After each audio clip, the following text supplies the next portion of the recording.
believe they have me following up after that video. I need to warn you, though, it's not going to be as happy as that video was. In fact, my talk may cause you to become depressed. My introductory students tell me that all the time. Your classes are depressing me. Right? Sometimes they go, I mean that in a really good way. Right?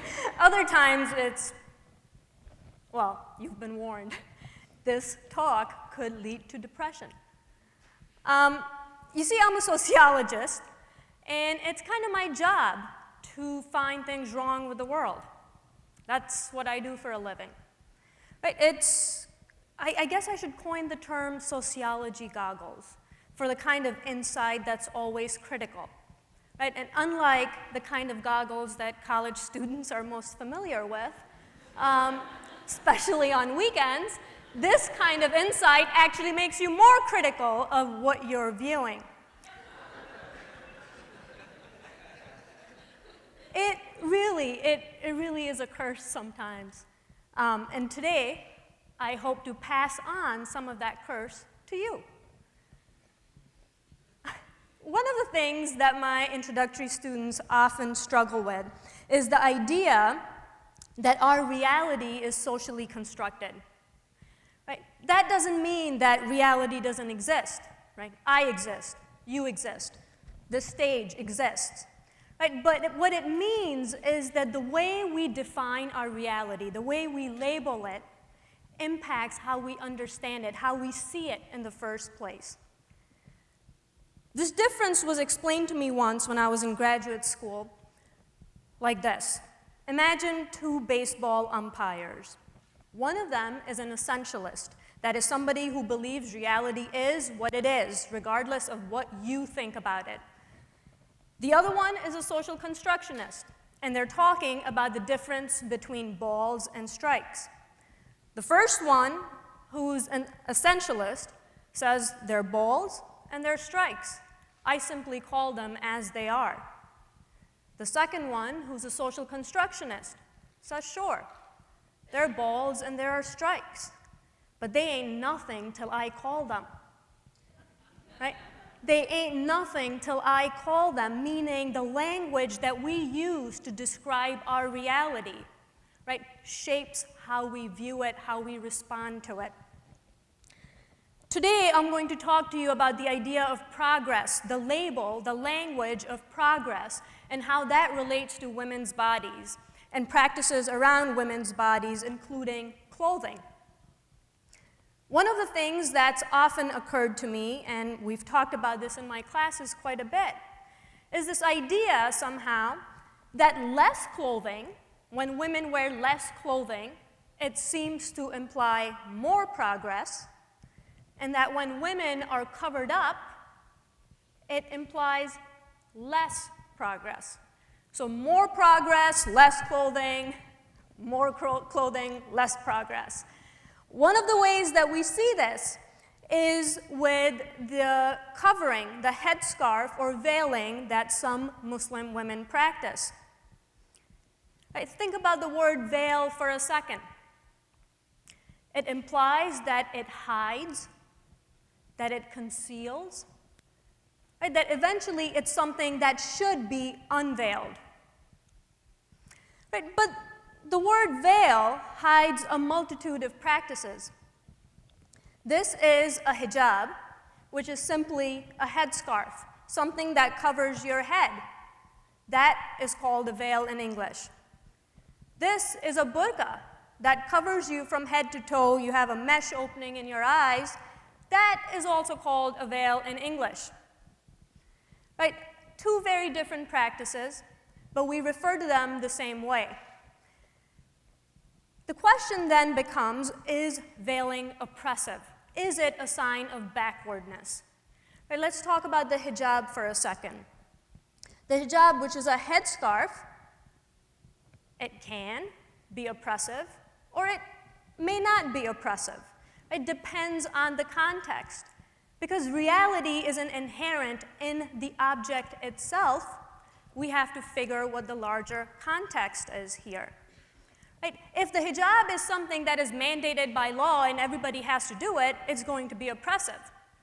Just like if there was a law that said I had to wear high heels every day, I'd find that oppressive because I couldn't do it. But there are also cases where women take on the hijab without any compunction, without any force behind it. Right? They choose to do it. Women have taken on the hijab as a sign of rebellion and resistance when they've been told they can't do it. Women have taken off the hijab as a sign of rebellion. It works both ways. Right? But the fact that we see it as a sign of being backward or unprogressive is illustrated in the fact that France banned the headscarf in its public schools, right, in 2004. Girls are not allowed to cover their head with the Muslim headscarf, the hijab, and it also banned the burqa more recently in all public spaces, including the streets. Even if you're a tourist in France, you cannot wear a covering of that kind. You can be fined or put in prison. There are other ways that this idea of progress and its association with women's clothing shows up. One such event was in 2009. Pakistan held its first Fashion Week, International Fashion Week. Since then, it's had this event every year. Here are some pictures from the 2009 and 2011 International Fashion Week in Pakistan. As the coverage for this event broke out, I started reading the articles, the newspaper articles, and then Facebook messages. The idea of progress kept coming up again and again. Right? Everybody proclaimed that the world was going to see Pakistan's progressive side now. What makes these images progressive? For one, these models look like they could belong on the runways of New York or Paris. Right? They're not very covered up. They're certainly not what we would expect women to look like in a Muslim country like Pakistan. So we see that as a sign of progress because they're not very covered up. But there's something else in here that makes them very similar to women in the fashion world here, for instance. If it's not clear to you yet, it will be in a second. That was the t-shirt that the crew was wearing for this International Fashion Week event. It says, please, don't feed the models. What we're seeing here is ideas regarding how covered or uncovered bodies should be, women's bodies. Don't cross national borders without parallel ideas of what those bodies should look like. Right? And it's those ideas of what these ideal bodies should look like that are, in fact, far more oppressive than any item of clothing can be. When I was growing up in Pakistan, I was a very, very scrawny person. My entire family tried to just feed me all the time. I think they did that pretty much from the minute they woke up. They were always trying to feed me because the idea was that it's really not that attractive for a woman to be skinny. And they always told me a woman needs some meat on her. Right? Meat apparently goes here.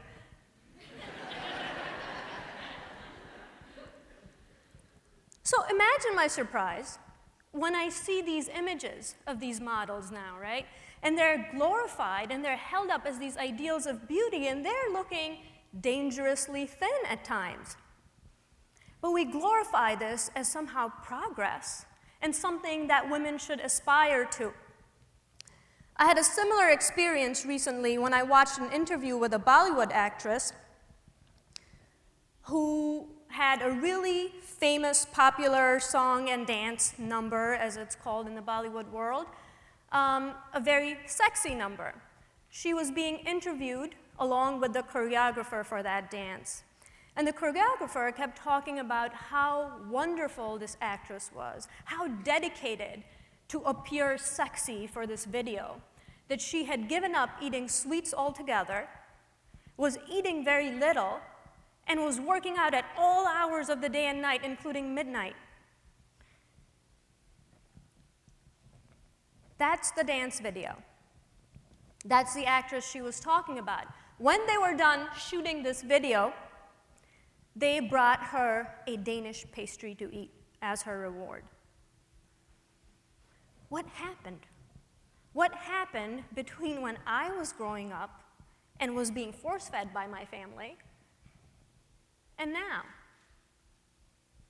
Right, again, what we're seeing is the idea of liberating women through particular kinds of dresses or dressing or clothing don't travel borders without very oppressive ideas of what those bodies should look like. Right, currently in the US, it is estimated that 10 million women suffer from anorexia and bulimia. That number skyrockets when you expand your definition of eating disorders. How long before we see similar numbers in countries like India and Pakistan, where eating disorders were relatively rare a couple of decades ago? But controlling and disciplining of women's bodies through eating seems to pale in comparison to the next practice I'm going to talk about. This practice is the number one on everybody's list when I ask to list human rights violations. Female genital mutilation, as it's called by the World Health Organization. Oh, quickly. This is what actresses used to look like in Bollywood when I was growing up. Let me show you these quickly, and then we'll move on. These were actresses in the 90s at the top of their game, at the top of their popularity. And this is what they look like now. These are two current Bollywood actresses. A huge difference in the body ideal.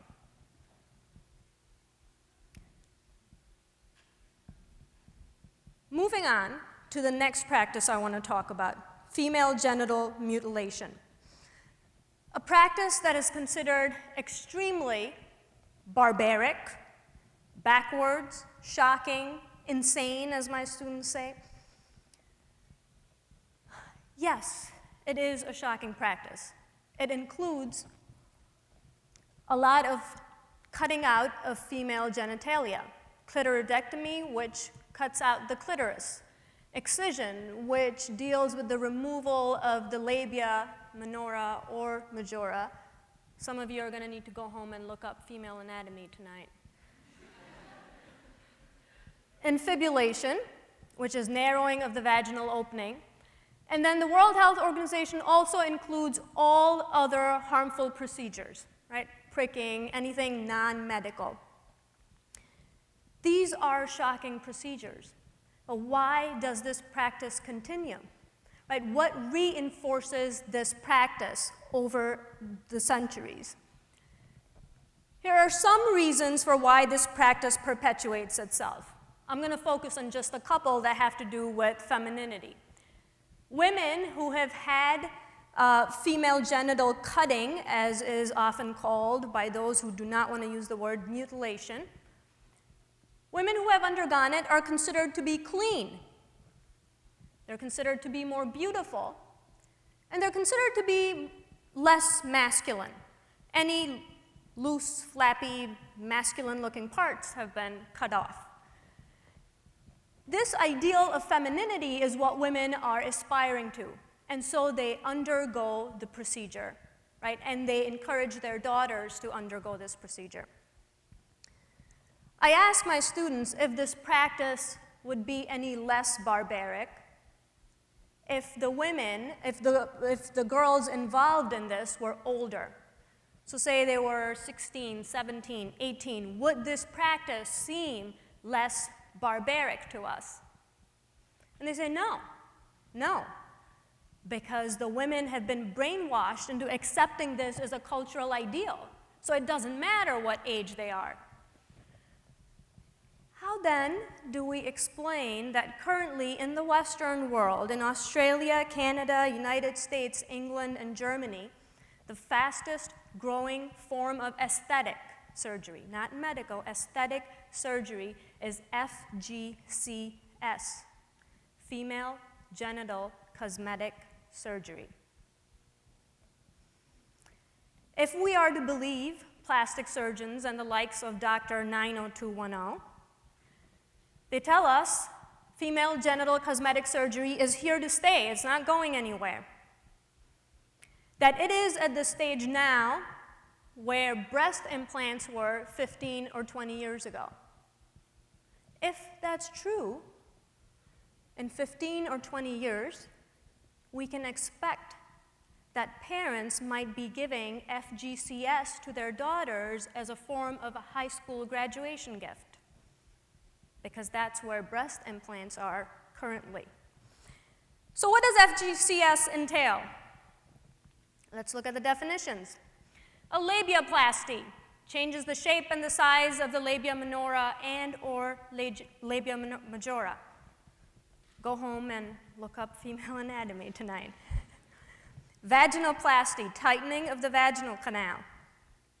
Clitoral hood reduction, reduces the size of your clitoris. Liposculpturing of the labia, taking fat out of it. Augmentation of the labia, putting fat in to the labia. Hymenoplasty, reattaching the hymen. G-spot enhancement. And depigmentation of female genitalia. As you'll notice, no doubt, there seems to be some overlap here between the definitions of FGM or FGC and FGCS. In fact, labiaplasty, vaginoplasty, clitoral hood reduction are the first three kinds of procedures listed as female genital mutilation according to the World Health Organization. Female genital cosmetic surgery, though, seems to go a few steps further. You can get your female genitalia depigmented. You can also get fat put into it or fat sucked out of it. Apparently, there is just the right amount of fat that it's supposed to have. Maybe in a couple of years, they'll have a body mass index just for female genitalia. Right? It'll be the labial mass index. And anybody who exceeds it or falls short will have to do some things to meet that standard. Why? Why? Why would people encourage this practice, support it, or undergo it? I started scouring all the female genital cosmetic surgery websites out there. I started reading about what plastic surgeons were saying. And as I was going through these websites and these testimonials at night, yeah, try explaining that one to your spouse at night. Honey, why are you up so late? I'll tell you about that tomorrow. I started to cobble together all the reasons, right, starting with some of the most common ones that were showing up of why this practice continues. Déjà vu. It gives a clean look. It looks more beautiful. It's aesthetically pleasing.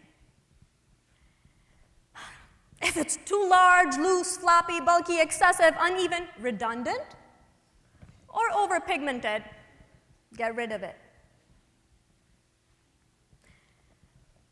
Here come the more interesting arguments. Right? It helps women's self-esteem. This is an argument that we see for plastic surgery, any kind of plastic surgery, that it actually helps women feel better about themselves. It is also considered a mark of scientific progress, innovation, evolution in our society to be able to do this, to be able to provide women with these procedures that make them feel better. The language is of empowerment and in tight, as in T-I-G-H-T. This is actually what one of the plastic surgeons said. These are not my words. I would not make such a joke. Maybe I would, I don't know. He said women are entitled to these procedures. That really it's no different at all from erectile dysfunction medicine. So men have Viagra and Cialis, women have plastic surgery. And again, the words of a doctor. Breasts catch a man, but a tight vagina keeps him.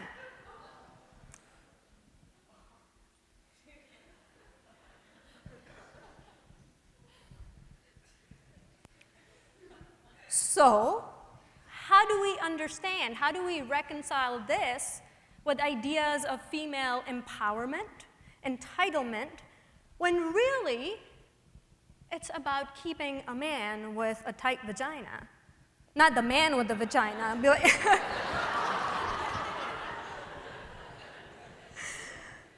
One of the other things that I came across was the fact that doctors mentioned that the inquiry for these procedures was often initiated after a husband or a boyfriend made a derogatory comment about the woman's genitalia.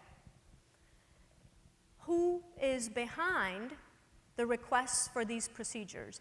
Is this about female empowerment and entitlement as we are led to believe? Right? How is it that a procedure that has so much overlap with what the World Health Organization considers mutilation, one that we consider a procedure that we consider barbaric, backward, insane, crazy, oppressive, has so much overlap with a procedure that is hailed as the mark of scientific progress, as women's entitlement to these procedures, empowerment. It helps their self-esteem. How is it that we see culture as oppressive in the other context, and here it seems that women are operating in a cultural vacuum with no cultural ideals that are oppressive or pushing them towards certain procedures? So where does this leave us? I'll take you back to the beginning of my talk. Not the part where I said you'd get depressed. The other part about the umpire, the social constructionist. You remember what he said. He says, they ain't nothing till I call them. Meaning we need to pay attention to the labels that we give to things. Right, so let's pay attention. Let's pay attention to what we call things. Because underneath the veil of progress are hiding some very unprogressive things among us. Thank you.